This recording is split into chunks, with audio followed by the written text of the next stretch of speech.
विनायकी चतुर्थी पर सुने पौराणिक कथा, होगी समस्त मनोकामनाओं की पूर्ति। श्री गणेश चतुर्थी व्रत की पौराणिक कथा के अनुसार एक बार भगवान शिव तथा माता पार्वती नर्मदा नदी के किनारे बैठे थे। वहां माता पार्वती ने भगवान शिव से समय व्यतीत करने के लिए चौपड़ खेलने को कहा। शिव चौपड़ खेलने के लिए तैयार हो गए, परंतु इस खेल में हार जीत का फैसला कौन करेगा, यह प्रश्न उनके समक्ष उठा।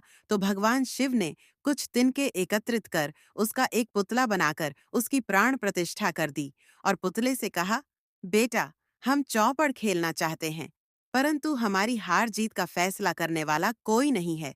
इसीलिए तुम बताना कि हम दोनों में से कौन हारा और कौन जीता। उसके बाद भगवान शिव और माता पार्वती का चौपड़ खेल शुरू हो गया।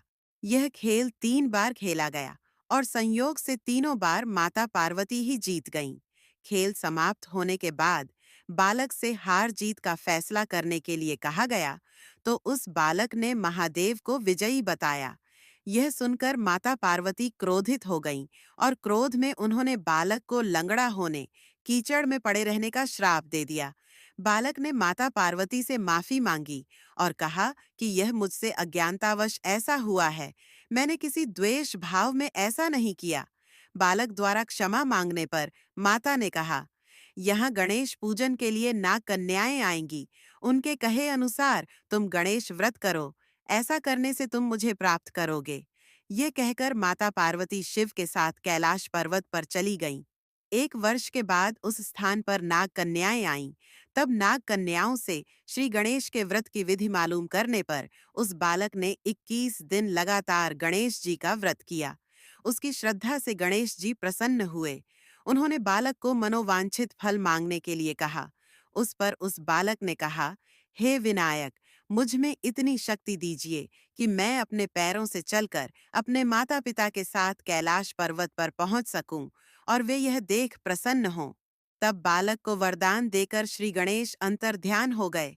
इसके बाद वह बालक कैलाश पर्वत पर पहुंच गया और कैलाश पर्वत पर पहुंचने की अपनी कथा उसने भगवान शिव को सुनाई। चौपड़ वाले दिन से माता पार्वती शिव जी से विमुख हो गई थीं। अतः देवी के रुष्ट होने पर भगवान शिव ने भी बालक के बताए अनुसार 21 दिनों तक श्री गणेश का व्रत किया। इस व्रत के प्रभाव से माता पार्वती के मन से भगवान शिव के लिए जो नाराजगी थी वह समाप्त हो गई। तब यह व्रत विधि भगवान शंकर ने माता पार्वती को बताई। यह सुनकर माता पार्वती के मन में भी अपने पुत्र कार्तिकेय से मिलने की इच्छा जागृत हुई। तब माता पार्वती ने भी 21 दिन तक श्री गणेश का व्रत किया तथा दूर्वा, फूल और लड्डुओं से गणेश जी का पूजन अर्चन किया। व्रत के 21वें दिन कार्तिकेय स्वयं माता पार्वती जी से आ मिले। उस दिन से श्री गणेश चतुर्थी का यह व्रत समस्त मनोकामनाओं की पूर्ति करने वाला व्रत माना जाता है।